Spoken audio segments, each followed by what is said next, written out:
नमस्कार, संजीवनी आइस में आपका बहुत बहुत स्वागत है। और आज हम एक नए टॉपिक लेके उपस्थित हो गए हैं।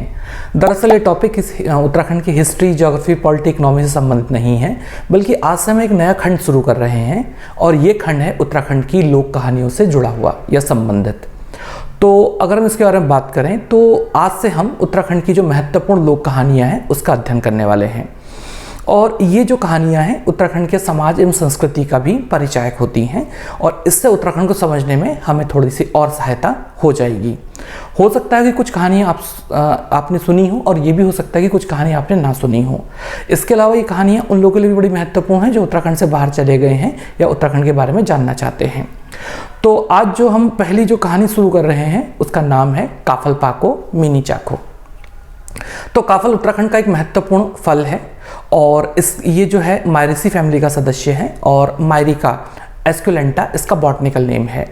तो पहले हम इसी के बारे में थोड़ी सी बात कर लेते हैं। ये सॉफ्ट लकड़ी वाला प्लांट है जो 6 से लेकर 8 मीटर ऊंचा होता है और 3000 से 6000 मीटर की ऊंचाई में पाया जाता है। और गर्मी के मौसम में ये प्लांट में बहुत ढेर सारे फल आ जाते हैं और ये फल जो है बहुत रसीले होते हैं। चित्र आपको दिखाई दे रहा होगा इसका और आप लोग बहुत से लोग जानते ही होंगे इसके बारे में। और ये फल जो है अपने विशेष स्वाद के लिए बहुत ज़्यादा लोकप्रिय है। इसी लोकप्रियता के कारण कुछ लोग इसको पहाड़ी फलों का राजा भी कह देते हैं। हालांकि इसके कोई वैसे विशेष प्रमाण नहीं है, लेकिन ये जो फल है ये गर्मी के मौसम में स्थानीय लोगों के रोजगार का साधन भी बन जाता है। लोग जंगलों में जाके इसको बड़ी मात्रा में बीन लाते हैं या तोड़ लाते हैं और उसके बाद स्थानीय बाजार में बेच देते हैं। तो ये कहानी भी इसी घटना से प्रेरित है।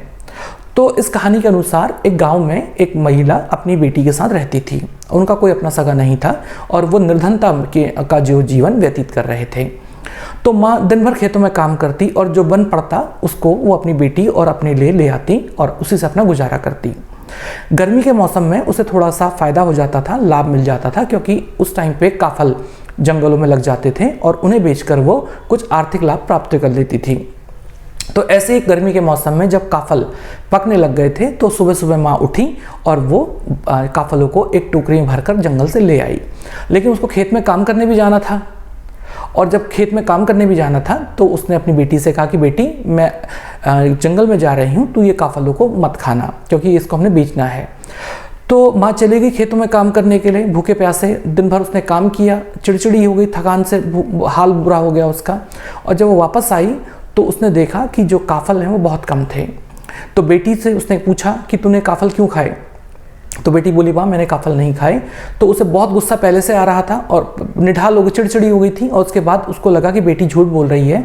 काफल खाने के बाद भी उसका गुस्सा 7वें आसन में पहुंच गया। तो जब 7वें आसन में पहुंच गया तो उसने बेटी को पीट दिया और वो बेटी को पीटती चली गई। तो हुआ ये कि थोड़ी देर बाद बेटी ने कोई हरकत करना छोड़ दिया। तो उसने देखा कि बेटी जो है मर चुकी है। जब बेटी मर चुकी है उसका गुस्सा शांत हुआ और उसको बहुत ज़्यादा दुख हुआ। और जब दुख हुआ तो वहीं पर बेहोश हो गई। रात हुई और जब रात हुई तो ठंडी हवा चलने लगी, नम हवा चलने लगी और हवा की नमी से काफलों में जो है नमी बढ़ गई और काफल फूल गए और टोकरी फिर से भर गई। तो माँ को ये अनुभव हुआ कि बेटी सही कह रही थी, काफल जो है गर्मी के कारण सूख गए थे और बेटी ने काफल नहीं खाए। और अब उसका जो दुख है वो असहनीय हो गया और इसी दुख के कारण माँ ने भी प्राण त्याग दिए। और इस प्रकार से दोनों माँ बेटी चल बसे। तो ये जो जिस टाइम पे काफल लग जाते हैं तो पहाड़ों में जो पक्षी है, एक पक्षी, तो वो जोर जोर से चहचहाता है और कहता है काफल पाको मिनी चाखो। इसका अर्थ होता है काफल पक गए लेकिन मैंने नहीं चखे। तो इसका ये अनुमान लगाया जाता है लोगों के द्वारा कि जो बेटी मर गई थी उसने एक चिड़िया का रूप ले लिया। तभी जब भी एक चिड़िया ये कहती है कि काफल पाको मिनी चाखो तो तभी दूसरा एक पक्षी जो है उत्तर देता है पुरपतई पुरेपुर। हाँ बेटी, इसका अर्थ होता है कि हाँ बेटी काफल पूरे हैं, मुझे पता है। तो कहते हैं कि जो माँ बेटी है उन्होंने इन चिड़ियाओं का जो है उसके रूप में जो है अवतार ले लिया।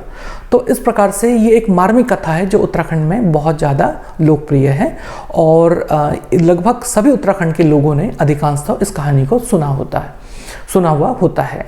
तो ये है काफल पाको मिनी चाको की एक छोटी सी कहानी।